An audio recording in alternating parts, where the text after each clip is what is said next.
ఈరోజు 40వ శిష్యత్వ లక్షణం రోమిలకు రాసిన పత్రిక 13వ అధ్యాయం 1 నుంచి 7 వచనాల వరకు ఉన్న సంగతులు క్లుప్తంగా ధ్యానం చేయబోతున్నాం. అపోస్తలుడైన పౌలు రోమిలకు రాసిన పత్రిక 13వ అధ్యాయము మొదటి 7 వచనాలని మనం అందరం కూడా కలిసి చదువుకుంటాం. ఒకరికర చదవటం, బైబిల్ తీసుకొచ్చిన ప్రతి ఒక్కరు మీ బైబిల్ ఓపెన్ చేయండి. రోమిలకు రాసిన పత్రిక 13వ అధ్యాయం మొదటి వచనం నుంచి 7వ వచనం వరకు చాలా జాగ్రత్తగా మనం చదువుకుందాం. స్టార్ట్ చేద్దాం. ప్రతి వాడులో పై అధికారులకు లోబడి ఉండవలెను, దేవుని వలన కలిగినది తప్ప మరి ఏ అధికారములో లేదు. ఉన్న అధికారములు దేవుని వలనే నియమింపబడి ఉన్నవి. కాబట్టి అధికారములు ఎదిరించువాడు దేవుని నియమమును ఎదిరించుచున్నాడు. ఎదిరించువారు తమ నీతికి తామే శిక్ష తెచ్చుకొందురు. ప్రభుత్వము చేయువారు చెడ్డ కార్యములకే కానీ మంచి కార్యములకు భయంకరులు కాదు. నీకు మేలు కలుగుటకు అధికారులు దేవుని పరిచారకులు. వారికి భయపడక ఉండకూడదివా? మేలు చేయము, అప్పుడు వారి చేత మెప్పు పొందుదువు. నీవు చెడ్డది చేసేలా భయపడము, వారు ఊరకయే ఖడ్గము ధరింపరు. కీడు చేయు వారి మీద ఆగ్రహము చూపుటకై వారు ప్రతీకారము చేయు దేవుని పరిచారకులు. కాబట్టి ఆగ్రహ భయమును బట్టి మాత్రం కాక మనస్సాక్షిని బట్టి లోబడి ఉండుట ఆవశ్యకము. వారు దేవుని సేవకులై ఉండి ఎల్లప్పుడూ ఈ సేవ యందే పని కలిగి యుందురు. ఇందుకే కదా మీరు పన్ను కూడా చెల్లించుచున్నారు.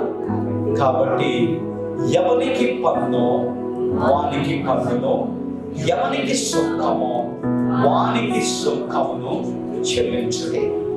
ఎవని ఎడల భయముండవలెనో వాని ఎడల భయమును, ఎవని ఎడల సన్మానం ఉండవలెనో వాని ఎడల సన్మానము కలిగి ఉండి అందరికీ వారి వారి రుణములను తీర్చుడి.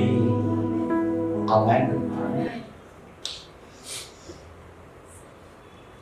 ఇక్కడ పనిచేస్తున్న అనేక మంది మనం ఉన్నాం. తర్వాత ఈ దేశంలో మనం ఉన్నాం, ఈ రాష్ట్రంలో మనం ఉన్నాం.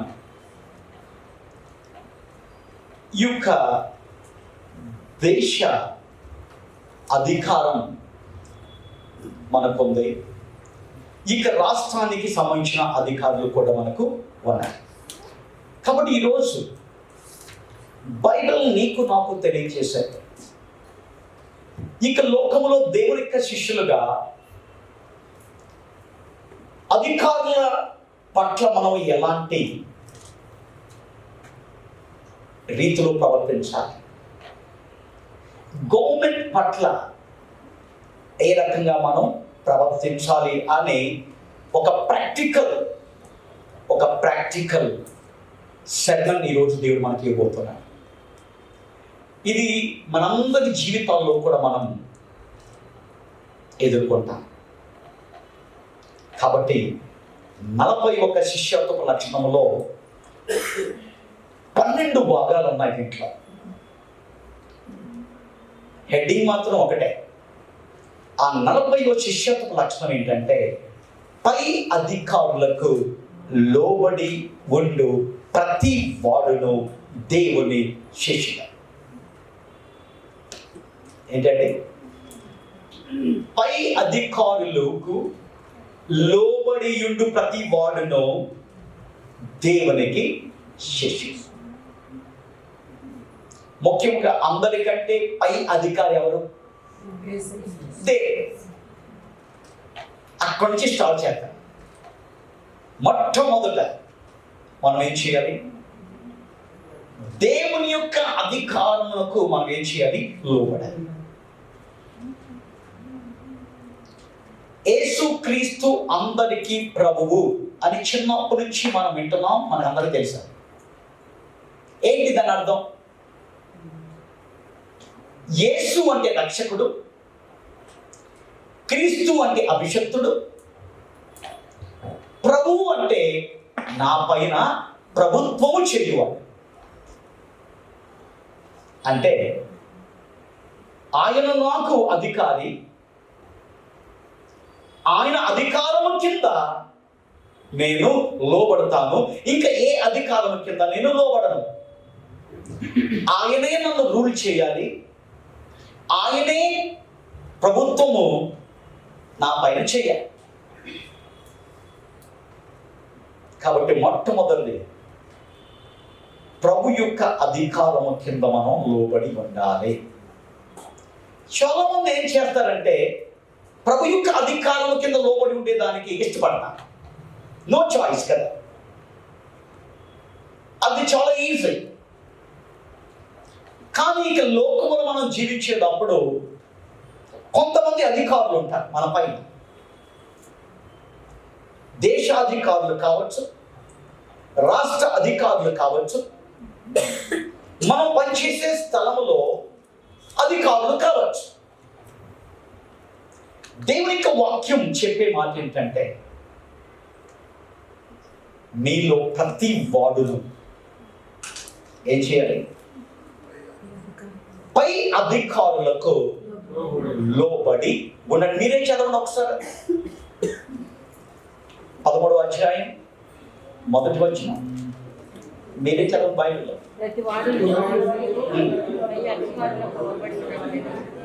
ఏముందండి? ఇంకొకసారి క్లియర్గా ఎవరైనా చదవండి గట్టిగా.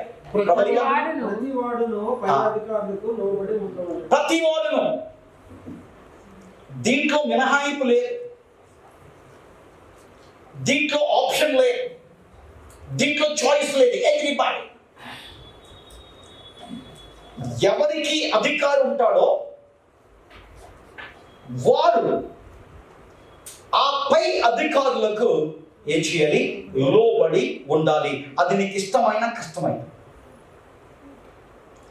అది నీకు ఫేవరబుల్గా ఉన్నా ఫేవరబుల్గా లేకపోయినా,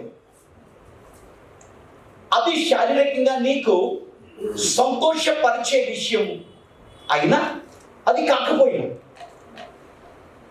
దేవుని యొక్క వాక్యం మన యొక్క జీవితానికి రూల్ బుక్. ఈ లోకంలో దేవుని యొక్క బిడ్డలుగా మనం ఇష్టం వచ్చినట్టు నడిచేదానికి కాదు, లోకంలోని మిగతా వాళ్ళు నడిచిన మార్గంలో మనం నడిచేదానికి కాదు. దేవుడు తన యొక్క అద్భుతమైన రక్తాన్ని ఇచ్చి తన యొక్క కుమార్తెలుగా ఆయన మనం చేసుకోవాలి. ఆయన ఎందుకు మనం విమోచించాడు, ఎందుకు ఆయన మనం రక్షించాడంటే ఆయన యొక్క మాటలకు మనం ఏం చేయాలి? లోబడి ఉండాలి. ఆయన యొక్క మాటలకు విధేయత చూపించాలి. దేవుని వాక్యం చెప్తుంది, బలులు అర్పించుట కంటే మాట వినుట ఏంటి? కాబట్టి ఈరోజు మనకి జీవితాలను పరిశీలన చేసుకుందాం. నువ్వు చేయాల్సింది చేయి, దేవుడు చేయాల్సింది చేస్తాడు. కారణం ఏంటంటే దేవునికి మన పరిస్థితి తెలుసు, మన సమస్యలు తెలుసు, మన ఛాలెంజెస్ ఆయనకి తెలుసు, మన ఇష్యూస్ ఆయనకి తెలుసు, మనకున్న ఏ ఇబ్బందో ఆయనకి తెలుసు. ఆయనకి తెలియనిది ఏది లే. ఆయన సర్వము నెరిగిన దేవుడు, ఆయన హృదయాంతరంగములను ఎరిగిన దేవుడు.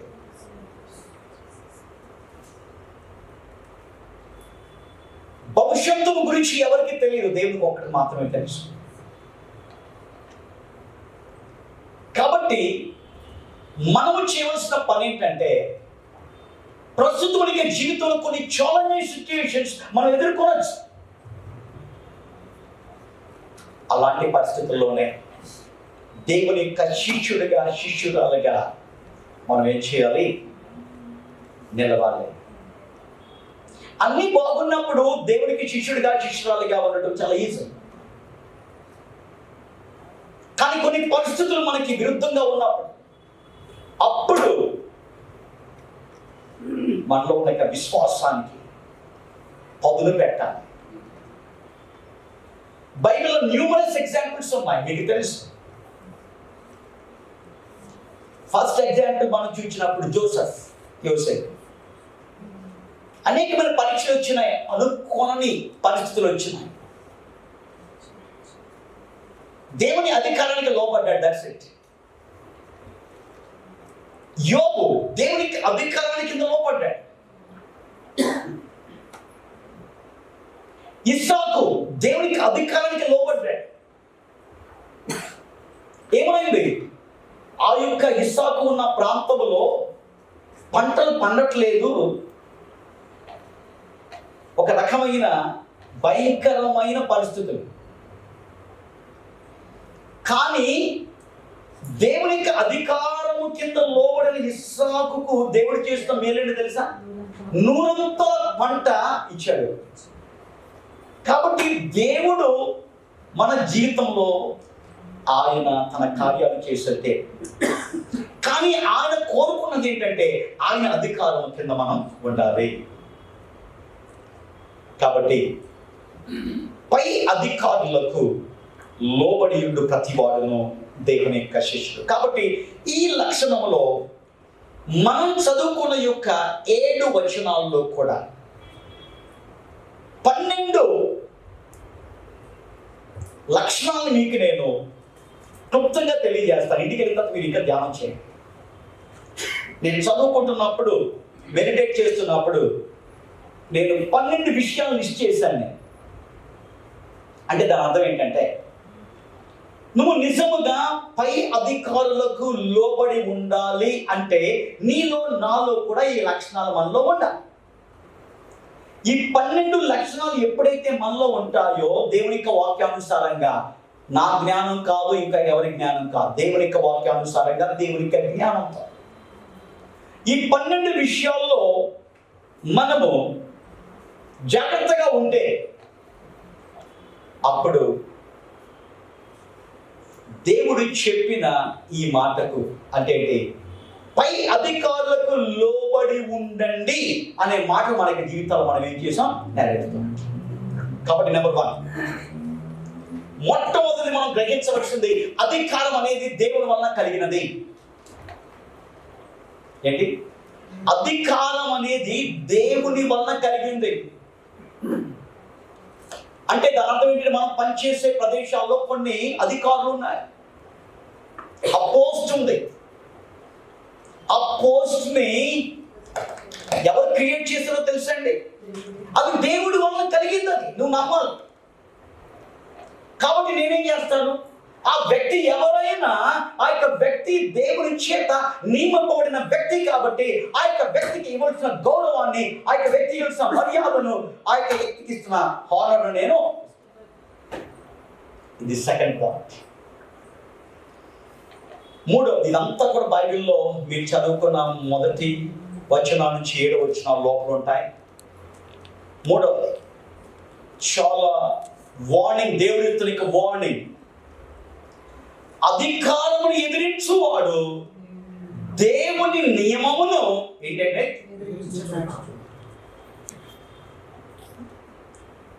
చాలాసార్లు మనం ఏం చేస్తాం? మన సౌలభ్యాలు చూసుకొని, మన కళ్ళ ఎదురు జరుగుతున్న ఒక్కొక్కసారి అన్యాయం జరగచ్చు. దాన్ని చూసి ఆ యొక్క అధికారమును, ఆ అధికారిని మనం ఏం చేస్తాం? ఒక్కొక్కసారి ఎదిరిస్తాం. ఆలోచించాం. సంఘం అనేది దేవుని యొక్క అద్భుతమైన సంస్థ, దేవునికి సంబంధించింది. సర్వ హక్కులు ఆయనకే. కాబట్టి సంఘంలో సేవ చేసేదానికి, సంఘంలో పరిచయం చేసేదానికి సంఘ కాపరిని దేవుడు ఏం చేశాడు? నియమించాడు, ఏర్పాటు చేశాడు. ఈ రోజున చాలా సంఘాల్లో ఏమవుతుంది? ఈ మూడు లక్షణం ఏం చెప్పండి? అధికారం ఎదిరించి దేవుని, నువ్వు అనుకుంటున్నావు ఆ వ్యక్తిని ఎదిరిస్తే దేవునికి నియమాన్ని ఎదిరిస్తున్నావు సంగతి నీకు తెలియదు. నువ్వు అనుకుంటున్నావు ఓకే నాకు ఆ యొక్క ఫ్రీడమ్ ఉంది. అపోజిషన్ పౌలు చెప్తున్నాడు, ఒకప్పుడు నేను ఏం చేయగలను అంతా చేసేస్తాను, ఇప్పుడు నేను చేయలేను.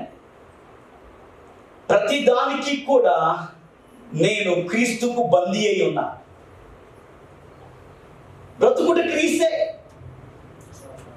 ఇంక నేను చచ్చిపోయాను, నేను బతకట్లేదు. నేను బతికేది ఎవరో తెలుసా? నా యందున్న క్రీస్తు నాలో జీవిస్తున్నాడు. ఈ పాత సౌలు చచ్చిపోయాడు. ఇంకా నీకు కనపడేది ఏంటంటే క్రీస్తు కోసం జీవించే పౌలు మీకు కనపడుతున్నాడు. కాబట్టి దయచేసి మన పనిచేసే ప్రదేశాల్లో మన అధికారులను ఎదిరించాలి. మాటకు బదులేవద్దు. నువ్వు ఆ వ్యక్తికి ఎదిరించట్లేదు. బైబిల్ చెప్తున్న దేవుని యొక్క నియమాన్ని ఏం చేస్తున్నావు? దాన్ని నువ్వు కంట్రోల్ చేయలేవు. ఆ యొక్క కంట్రోల్ చేసే సామర్థ్యం నీకు లే. కానీ నువ్వు నిన్ను కంట్రోల్ చేసుకునే దానికి నువ్వు చేసుకోగలవు. నేను ఎప్పుడు చెప్తా ఉంటాను, పక్షులు మన తలపైన వెళ్తూ ఉంటాయి. వాటిని ఆపలేదు.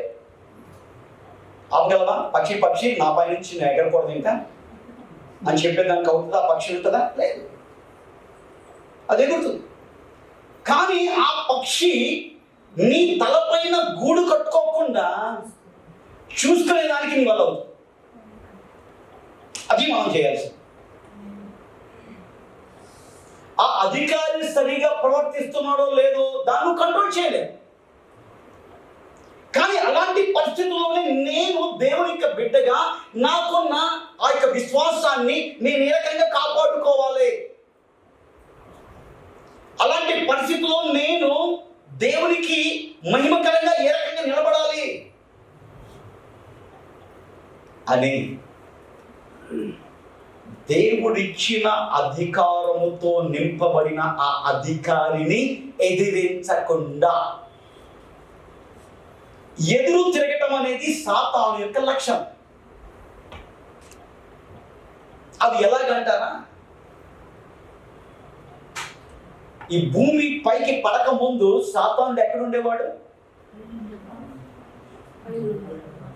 దేవుణ్ణి మహింపరిచి దేవుని ఆరాధించి ఒక గొప్ప రెస్పాన్సిబిలిటీని దేవుడు లూసిఫర్ అనే యొక్క దేవదూతకు ఆయన అప్పగించాడు. లూసిఫర్ యొక్క దూతలు వాళ్ళ పని ఏంటంటే దేవుణ్ణి ఆరాధించి. ఎంత గొప్ప హోదో తెలిసిందండి. ఆరాధన కంటే గొప్పది ఏది లేదు. అలాంటి ఉత్తమమైన బాధ్యతను ఎవరికి ఇచ్చాడు దేవుడు? లూసిఫర్కి ఇచ్చాడు. కొంతవరకు బాగానే ఉంది. తర్వాత ఏమైందో తెలుసా? హృదయంలో దేవుణ్ణి ఎదిరించే తిరుగుబాటు తనాన్ని దేవుడు చూశాడు. బాహ్యంగా ఎదిరించేదానికి ఎదిరించలా, హృదయంలోనే దేవుని యొక్క స్థానంలో తను ఊహించుకున్నాడు. వెంటనే ఏమైంది? ఏం జరిగిందో మనకు తెలుసు. కాబట్టి ఎదురు తిరగటం అనేది ఈ రోజుల్లో పిల్లలు తల్లిదండ్రులకు ఎదురు తిరుగుతున్నారు. సంఘం కాపరికి ఎదురు తిరుగుతుంది. ఉద్యోగస్తులు యజమానులకు ఎదురు తిరుగుతున్నారు.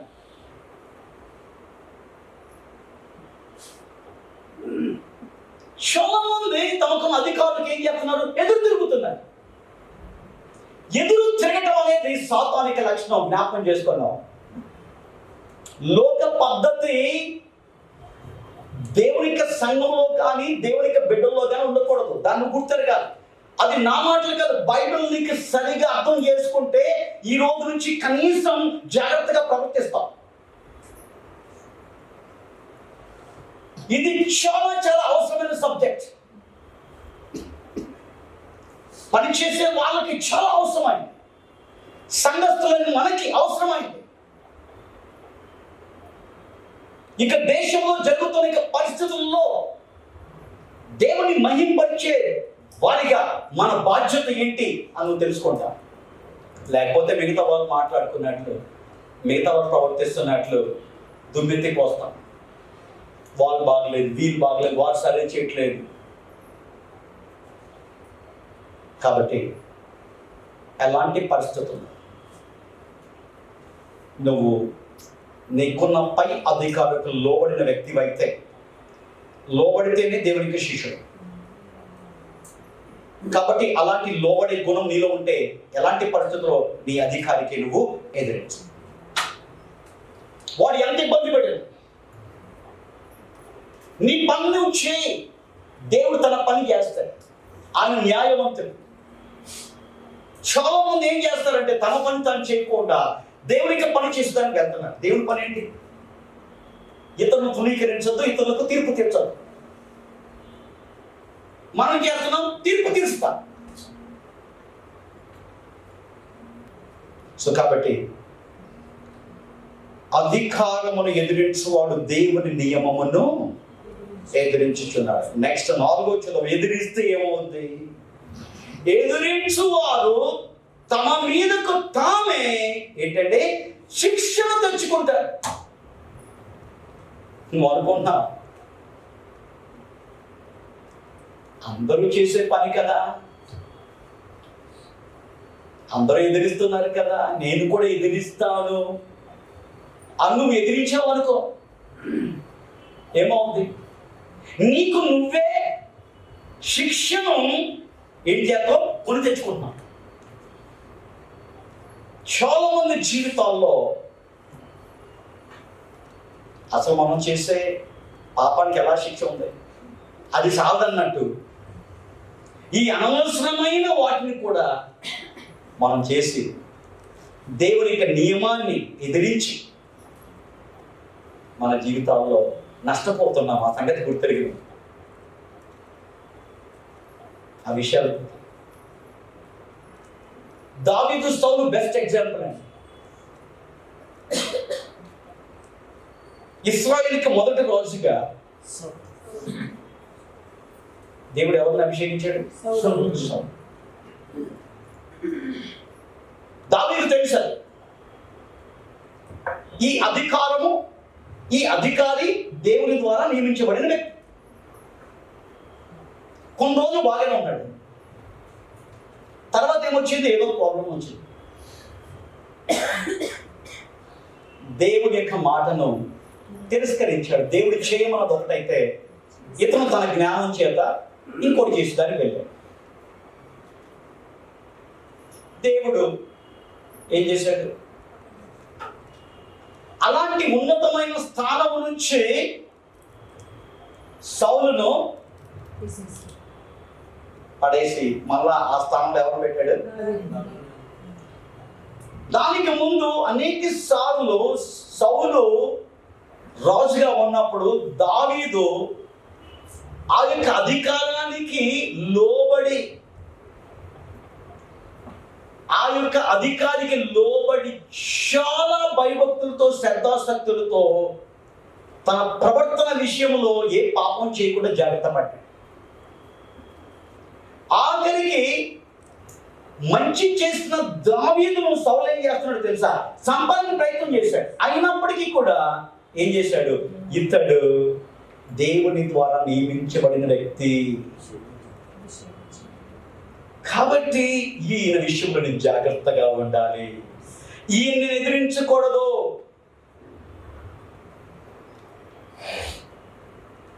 ఇశ్రాయేలు అందరికీ తెలుసు దావీదు ఎలాంటి వాడని, దావీదు ఎలాంటి టాలెంటెడో తెలుసు, దావీదు ఎలాంటి గ్రేట్ పర్సనాలిటీయో తెలుసు. ఆయుధాలు అవసరంలా ఒక రాయితో ఆ గొల్లియాతును చంపిన ఒక వీరాతి వీరుడు యోధాని యోధుడు ఎవరు? ఇంతగా సౌలు తన ప్రాణాన్ని చూస్తున్న ఆ యొక్క ప్రతి పరిస్థితిలో కూడా దావీదు ఒక్క నిమిషం ఎదురు తిరిగితే ఇశ్రాయేల్లో దాదాపు అందరూ కూడా దావీదుకి సపోర్ట్ చేసి ఉంటారు. కారణం ఏంటంటే దావీదు అలాంటి ఫేమస్ పర్సనాలిటీ అండి. ఆ రకంగా విజయాన్ని తీసుకొచ్చి పెట్టాడండి. కానీ దావీదు ఏం చేశాడు? అధికారము దేవుని వలన కలిగింది, అధికారులను దేవుడు నియమిస్తాడు కాబట్టి నేనేం చేస్తాను? ఆ అధికారాన్ని గౌరవిస్తాను, ఆ అధికారిని ఏం చేస్తాను? లోబడి ఉంటానే. కయ్యానికి కాలు వల్ల సౌలుకు దురాత్మ పట్టినప్పుడు వర్తమానం వచ్చేది ఎవరికి? దావీదుకు వచ్చేది. మొదటిసారి బల్లి వేసాడు, తప్పించుకున్నాడు. యాక్చువల్గా రెండోసారి ఏమనాలి? నేను రాను పో, నేను రాను, నా ప్రాణానికి హాని కలిగించే నీ దగ్గరికి ఏ ముఖం పెట్టుకొని రావాలి నేను అని అనవలసిన పరిస్థితి కదండి. కానీ ఏం చేశాడు? అధికారములకు లోబడ్డాడు, అధికారికి లోబడ్డాడు. నేను దేవుని యొక్క చిత్తంలో ఉన్నా, దేవుని యొక్క కాపుదల పద్ధతి నా చుట్టూ ఉంది, నేను చేయాల్సింది నేను చేస్తాను. దేవుడు ఇచ్చిన యొక్క అధికారికి లోబడాలి, అది నా కర్తవ్యం. అతను నా ఎలా మంచి చేస్తున్నా చెడ్డ చేస్తున్నా కానీ నేను ప్రశ్నించను. కానీ ఆ పరిస్థితుల్లో నేను ఎలాగ ఉండాలో నేనేం చేస్తాను? జాగ్రత్తగా. అందుకనే ఒక చక్కని పేరండి, ఆయన ఇష్టానుసారుడైన వ్యక్తి, ఆయన హృదయానుసారుడైన వ్యక్తి అంటే. చాలాసార్లు ఇది వాడేటప్పుడు మనం దేవుణ్ణి ఆరాధించేవాడు దావీదు కాబట్టి హృదయానుసారుడైన మాట, అది ఒక కోణం. ఈరోజు ఇంకో కోణం ఏంటంటే దేవుని ఇచ్చిన అధికారానికి ఏమయ్యాడు? లోబడి ఉన్నాడు. రెండోసారి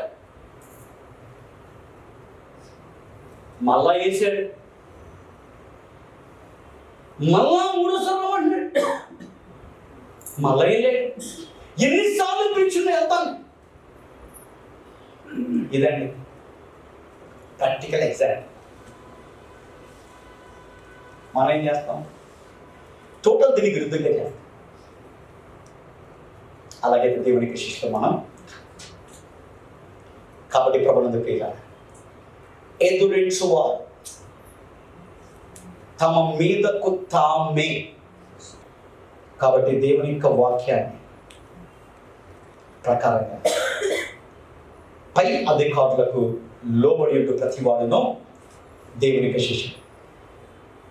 దానికి రుజువు అధికారం దేవుడు మనకు కలిగినదని నమ్మాలి. ఉన్న అధికారం దేవుడు మన నియమపడివని గుర్తిరగాలి. అధికారంలో ఎదిరించువాడు దేవునికి నియమాన్ని ఎదిరించువాడు అని గుర్తిరగాలి. ఎదిరించువాడు తమకు మీద తామే ఏంటంటే శిక్షకు తెచ్చుకుంటున్నాడు. సేమ్ దావీదు సౌలు దీంట్లోనే చాలా సార్లు దావీదును చంపాలని సౌలు ప్రయత్నం చేశాడు. తనిమాడు ఒక దగ్గర స్థిరంగా ఉండేవాళ్ళ, అరణ్యాల్లో వెళ్ళిపోతున్నాడు ప్రాణభయంతో. ఒక్కసారి నిలబడి అంత గొలియాతుని చంపిన దావీదు సౌలు ఒక లెక్క అండి చేయలేడు, చేస్తాడు. కానీ నేను ఎదిరించలేను.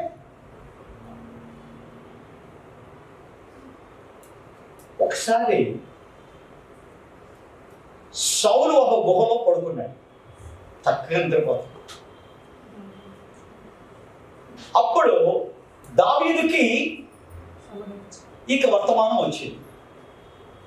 అది తీసుకొచ్చిన ఇక సైన్యాధిపతి చెబుతున్నాడు, ఏమో తెలుసా, ఓ దావీదు, ఈరోజు నీ శత్రువైన సౌలును దేవుడు నీ చేతికి అప్పగిస్తాడు. దేవుని యొక్క నామాన్ని వ్యర్థంగా ఉచ్చరించేదానికి ఇంకొక క్లాసికల్ ఎగ్జాంపుల్ ఇది.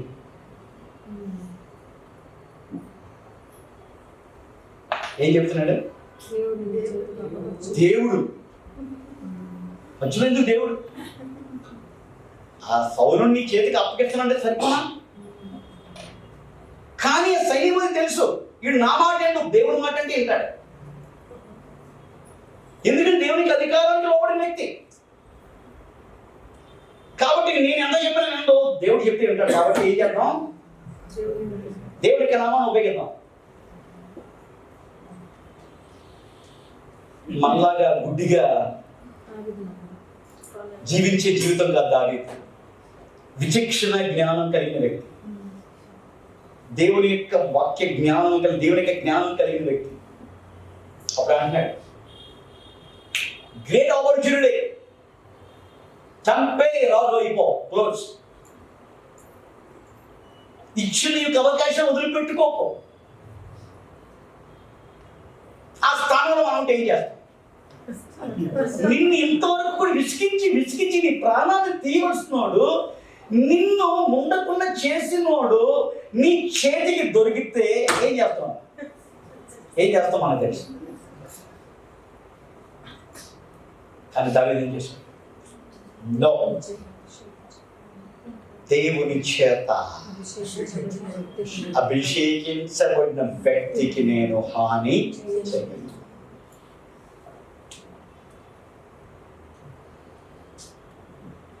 మళ్ళా ప్రగల్భాలు పలకల.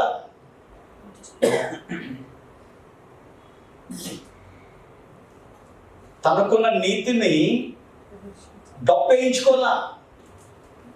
నా బాధ్యత ఏంటి? అధికారికి లోబడి ఉండాలి, దేవుని యొక్క నియమాన్ని నేను నెరవేర్తించాలి. That's it. ఆఖరి వరకు ఎలా ఉన్నాడో తెలుసా?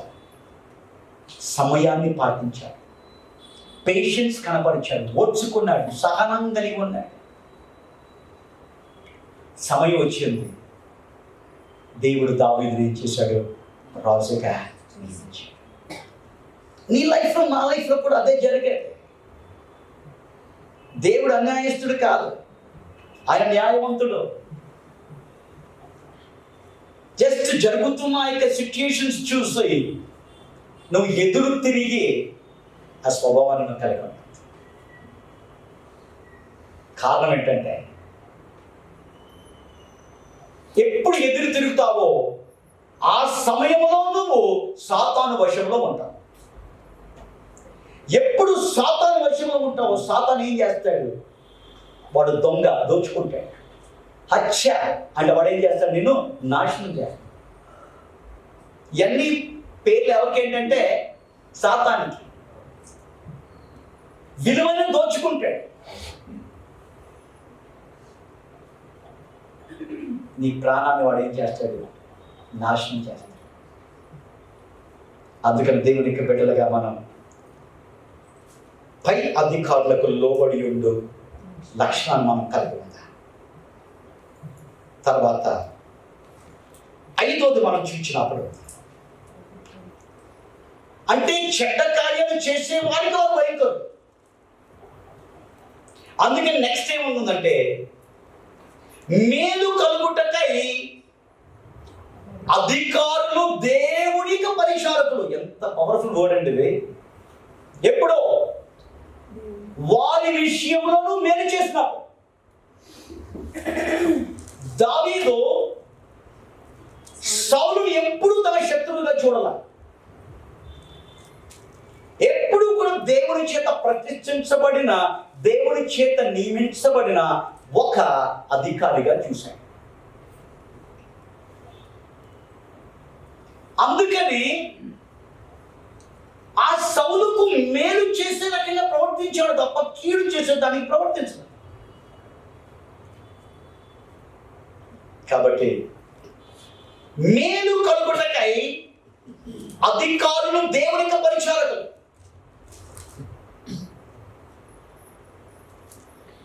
కాబట్టి మంచి కార్యములు చేయుము, అప్పుడు ఏం చేస్తాం?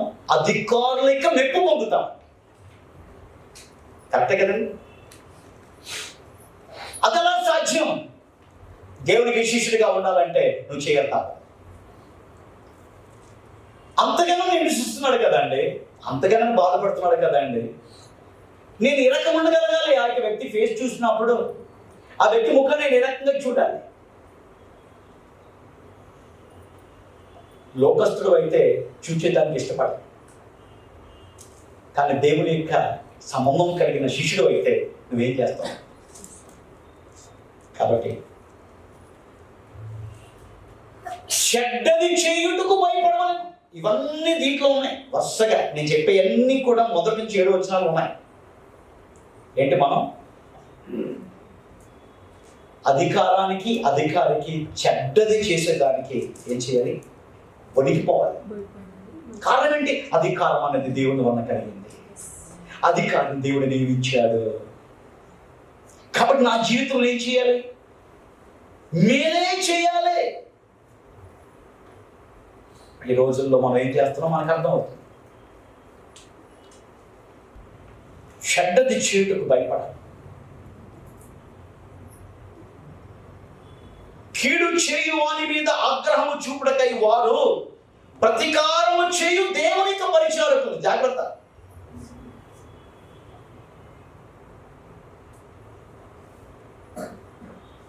తర్వాత మనస్సాక్షిని బట్టి ఏం చేయి? లోబడి ఉండదు. మనస్సాక్షిని బట్టి ఎవరో ఏదో చెప్తాడని చెప్పి రెచ్చిపోకు. కూల్గా ఆలోచించే, బైబిల్ ఏం చెప్తుంది దాని చేయి.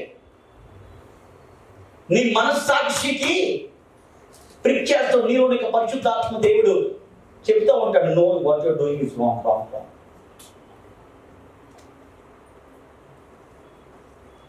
కాబట్టి మనస్సాక్షిని బట్టి లోబడి ఉంట ఆవశ్యకం, ఇంపార్టెంట్. తర్వాత 10వ మనం చూసినప్పుడు, పన్ను చెల్లించవలను, సుంకం చెల్లించవలను. మేం కట్టట్లేదు, ఆటోమేటిక్ కట్ అయిపోతుంది. Tax deducted at source. ఒక్కసారి ఎంత ట్యాక్స్ కట్ అయిందంటే కళ్ళు తిరిగిపోతాయి. ఇది కష్టార్జితం అండి, క్షమట. ఖర్చు సంపాదించిన ఇక కష్టార్జితంలో ఎన్ని లక్షలు వెళ్ళిపోతుంది. సరే, ట్యాక్స్ గురించి బైబిల్లో కూడా చక్కగా రాయబడి మీకు తెలుసు. పన్ను కట్టే వాళ్ళు వచ్చి పేతురు దగ్గరికి వచ్చారు. వచ్చి, ఏంటి మీ గురువు ట్యాక్స్ కట్టడా? పేతురు ఆర్గ్యుమెంట్ చేయండి. మమ్మల్ని అడిగేవాడు ఎవరు? ఆయన మెస్సయ్య. ఆయన వచ్చాడు, కొంత టైం ఉంటాడు, మళ్ళీ వెళ్ళిపోతాడు. పర్మనెంట్ రెసిడెంట్ కాదు ఇక్కడ. కాబట్టి ఆయనకి ఏది లేదే. ఆయన ఏమన్నాడు? నక్కలకు బొరియలు, ఆకాశ పక్షులకు గూళ్ళు ఉన్నాయి, కానీ మనిషి కుమారుడు తలవాల్చుటకు స్థలం లేదు. ఏం చెబుతావు? ఆయన ట్యాక్స్ కట్టాలా? కానీ దేవుడు ఎప్పుడు మంచి చేస్తాడు, చెడ్డ చేయడా. మంచి వాడు దేవుడు. కాబట్టి ఏదో పౌరుషంతో మాట్లాడచ్చు. పేతురు ఆర్గ్యుమెంట్ చేస్తున్నాడు.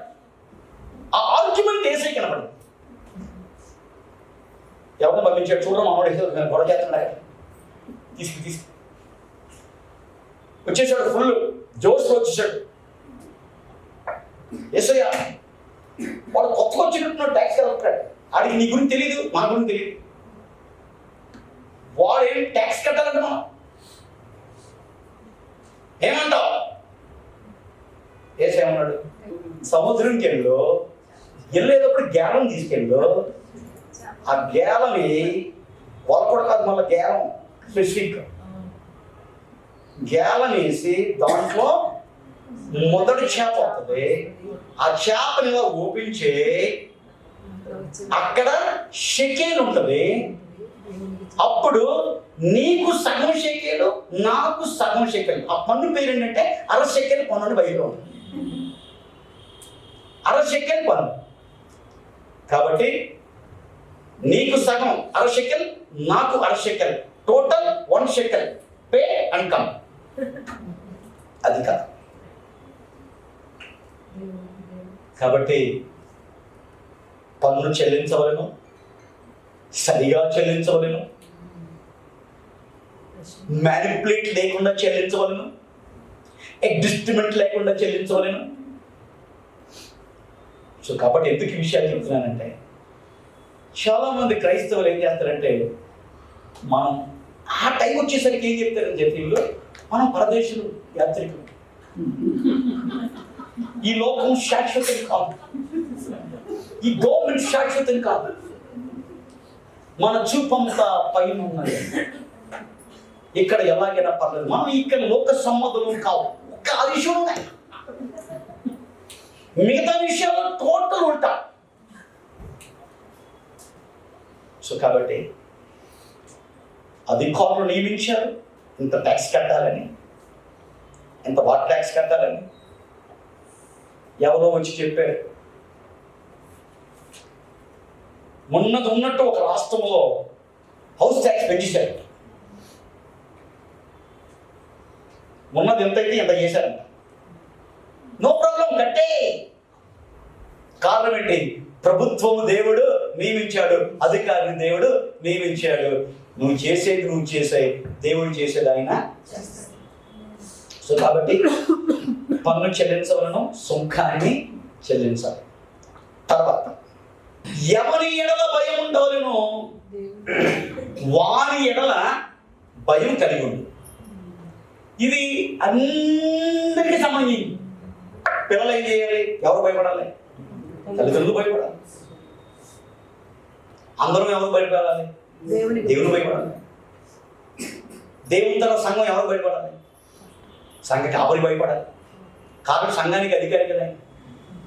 అపొస్తలుల కార్యాలు మనం చూసినప్పుడు పంచిపెట్టే పని, ఆ పంచిపెట్టే పనికి కూడా పరిశుద్ధాత్మతో నింపబడిన వారిని దేవుడు ఏం చేశాడు? పంచిపెట్టడం ఏముందండి? ఎవడన్నా పంచిపెట్టేసి కదా. ఎవడన్నా పంచిపెడితే ఏమవుద్ది? సత్రంలో పంచిపెట్టినట్టు అవుతుంది. అదే దేవుని యొక్క మందిరంలో పంచిపెడతాం, దేవుని భయభక్తులతో, శ్రద్ధాశక్తులతో ఆ పంచిపెట్టడం గురించి నేను ఫుల్ మెసేజ్ ఇచ్చాను. నేను ఎందుకు ఈ విషయం చెప్తానంటే, దేవుని యొక్క పరిచర్యలో ఏది చేసినా కానీ దేవుని యొక్క భయంతో చేయాలి. నీ అధికారి నిన్ను కష్టపడుతున్నాడు, కానీ దేవుడు చెప్తున్నాడు, ఎవరి ఎడల భయం ఉండవు, మన ఎడల భయం కలిగి ఉండు. టీచర్ పట్ల స్టూడెంట్స్ ఏమని భయపడాలి? గురువు టీచింగ్ ఈ రోజులో ఏం చేస్తాను కాలేజీలో?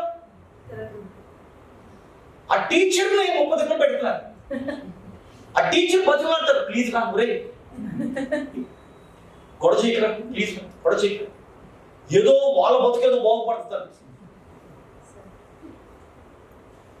సాతాను ఏం చేస్తున్నాడంటే టోటల్ ఏం చేస్తున్నాడు, కల్చర్ని పాడు చేస్తున్నాడు. దాన్ని చూసి మనం ఏం చేస్తాం, ఇదే నిజం ఇలాగే చేద్దాం అని బైబిల్ పక్కన పెట్టి మనం ఏం చేస్తున్నాం ప్రవర్తిస్తాం. బైబిల్ క్లియర్గా చెప్తుంది, ఎవని ఎడల భయపడి ఉండవలనో వాని ఎడల భయం. భార్య ఏం చేయాలి? భర్త ఎందుకు భయం కలిగి ఉండాలి. దర్శన్ నేను అన్నాను అంటే అంతే. మా ఆయన ఏం తెలియదు, చాలా మంది అంటే కొంతమంది వచ్చి నాకు దగ్గర చెప్తూ ఉంటారు, మా ఆయనకి ఏం తెలియదండి. ఆహా, నీ బాగా తెలుసు. ఎంత పిచ్చి పిచ్చి మాట్లాడండి. కొంతమంది నాకు ఇంకా విచారమండి, ఇంకా విడ్డోం. అందుకనే సో కాబట్టి ఎవని ఎడల భయం ఉండవలనో వాని ఎడల భయం కలిగి. ఈ రోజుల్లో పిల్లలను చూసి తల్లి కదండి, పిల్లలను చూసి తల్లిదండ్రులు భయపడతారు. అమ్మో వాడు వచ్చేసాడు, ఇంకేమో ఉందా, అంత భయంకరమైన ప్రవర్తన. యమనస్తులు ఈరోజు మార్నింగ్ ఒక న్యూస్ విన్నా, ఈరోజు కాదు విన్నా. నిన్న ఎర్లీ మార్నింగ్ 3:30కి ఒక అమ్మాయి ఒక వ్యక్తితో చెప్పబెట్టలేదు. అంతకుముందు నైటే తల్లిదండ్రులు పిలిచి అడిగారంట, అమ్మ నీ మనసులో ఎవరు ఉన్నారో చెప్పు, నీ పెళ్లి చేద్దాం. అంతగా తల్లిదండ్రులు చెప్పినా కానీ వినకుండా ఎవడో ఎరగప్పుడు కనిపించాడు, వాడుతూ వెళ్ళిపోయింది. ఇంతకి ట్రాజడీ ఏంటి తెలుసా? టైం లేదు, కట్ షార్ట్ స్టోరీ. వాడు మహా నీచుడు. ఈ అమ్మాయి మూడో వ్యక్తి అంటే ఈ రకంగా వాడు చేసే పని ఇలా తీసుకెళ్తాడంట. వాడుకున్న డబ్బు దాంతో బలంతో ఏం చేస్తాడు, సెటిల్మెంట్కి వస్తాడంట. డబ్బు పిండుకున్న తర్వాత అమ్మాయిని వదిలేస్తాడు. కావాలా? తల్లిదండ్రులు చెప్తే లోబడే రకాలు కాదు పిల్లలు.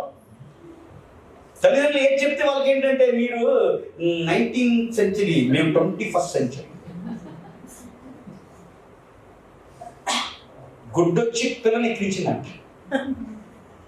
సో కాబట్టి ఎవరిని ఎడల భయం ఉండవలనో వాని ఎడల భయం కలిగి ఉండను, ఎవరిని సన్మానించవలనో వారిని మనం ఏం చేయాలి?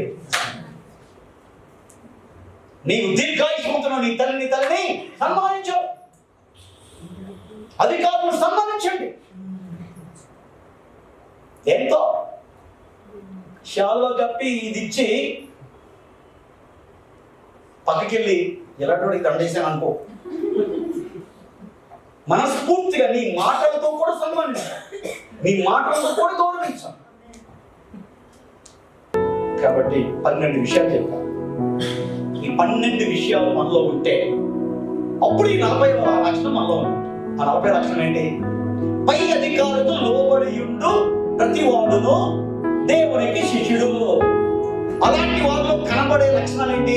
అధికారము దేవుడు కలిగినది అని నమ్మాలి. 2, ఉన్న అధికారము దేవుడు వలన నియమించబడినదని గ్రహించాలి. 3వది, అధికారాన్ని ఎదిరించకూడదు. ఎందుకు? దేవునికి నియమాన్ని ఎదిరించిన వాడు. 4వది, ఎదిరించేవారు తమ మీదకు తామే శిక్షణ తెచ్చుకుంటారు. ప్రభుత్వము చేయవారు చెడ్డ కార్యాలకు భయంకరులు. మేలు కలుగుటకు అధికారులు దేవునికి పరిచారకులు. మంచి కార్యములు చేయము, అప్పుడు వారి చేత అంటే అధికారుల చేత మెప్పు పొందుతాం. చెప్పేది చేయుటకు, చెడ్డది చేయుటకు నువ్వేం చేయాలి? భయపడాలి. ఏంటి చెడ్డది? నీకు అధికారిని కోసం, నీ యొక్క అధికారం కోసం తప్పగా మాట్లాడడానికి నువ్వేం చేయాలి? భయపడాలి. కారణం ఏంటి? దేనికి విరుద్ధమైన చేస్తున్నాం. మనస్సాక్షిని బట్టి లోబడి ఉండాలి, పన్ను చెల్లించాలి. ఎవరి ఎడల భయం ఉండాలో వారి ఎడల భయం కలిగి ఉండాలి. ఎవరిని సన్మానించాలో వారిని మనం 12 మనలో ఉంటాయి. వాడు ధైర్యంగా నేను పై అధికారులకు నేను లోబడి ఉన్న నిజమైన శిష్యులను అలాంటి కృప దేవుడు మనకిచ్చి నడిపించును గాక. ఆమేన్.